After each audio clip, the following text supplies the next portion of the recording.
বেসরকারি শিক্ষক নিবন্ধন পরীক্ষায় আগামীতে লিখিত পরীক্ষা থাকছে না। ঠিক এইরকম একটি নিউজ বেশ দুদিন ধরে ভাইরাল হয়েছে।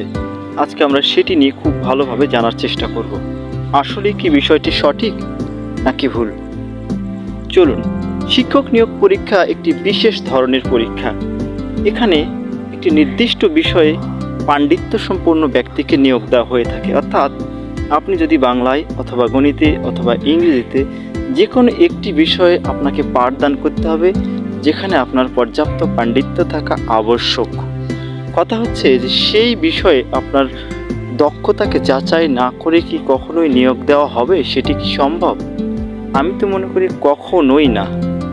যদি সংশ্লিষ্ট বিষয়ের জ্ঞানকে যাচাই করতে হয় তাহলে অবশ্যই লিখিত পরীক্ষা থাকা আবশ্যক। তবে হ্যাঁ, লিখিত পরীক্ষা উঠে যাওয়ার যে আলোচনাটি এসেছে তার কিছু কারণ রয়েছে। কারণ বর্তমানে 3 ধাপে পরীক্ষা সম্পন্ন হচ্ছে: প্রিলি, লিখিত এবং ভাইভা। 3টি ধাপকে সম্পন্ন করতে গিয়ে কোনো কোনো ক্ষেত্রে 2 থেকে 3 বছরও লেগে যাচ্ছে এই পরীক্ষা সম্পন্ন করতে। ফলে প্রার্থীদের বয়স পেরিয়ে যাচ্ছে এবং নানা ধরনের জটিলতা কিন্তু সামনে আসছে। এটা নিয়ে মামলা মোকদ্দমাও হচ্ছে।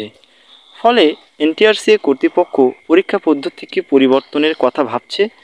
তার অর্থ এটা কখনোই নয় যে লিখিত পরীক্ষা একেবারেই থাকবে না, এমনটা কিন্তু কোনোভাবেই বলা হয়নি। বরং আমি মনে করি প্রিলিমিনারি পরীক্ষায় সংশ্লিষ্ট বিষয়ের কিছু প্রশ্ন যুক্ত করে দেওয়া দরকার। তবে আগামীতে একই সঙ্গে প্রিলিমিনারি এবং লিখিত পরীক্ষা এমন ধরনের চিন্তা আসতে পারে যাতে সময় কম লাগে। অর্থাৎ ধাপে ধাপে পরীক্ষা হলে যে বেশি সময় লাগে সেই বিষয়টি যাতে আর না ঘটে। অর্থাৎ সময়টাকে কিভাবে কমিয়ে আনা যায় সেটি হচ্ছে মূল লক্ষ্য। এখানে অবশ্যই লিখিত পরীক্ষা থাকবে, কারণ একটি নির্দিষ্ট বিষয়ে পাণ্ডিত্য না থাকলে আপনাকে কখনোই নিয়োগ দেওয়া হবে না, দেওয়াও উচিত হবে না। কাজে লিখিত পরীক্ষা উঠে যাওয়ার কোনো সম্ভাবনা নেই। তবে হ্যাঁ, লিখিত পরীক্ষার ধরনের পরিবর্তন আসতে পারে, সেটা যুগ উপযোগী হতে পারে। তবে লিখিত পরীক্ষা এবং ভাইভা দুটোই থাকবে, এটা কখনোই উঠে যাবে না।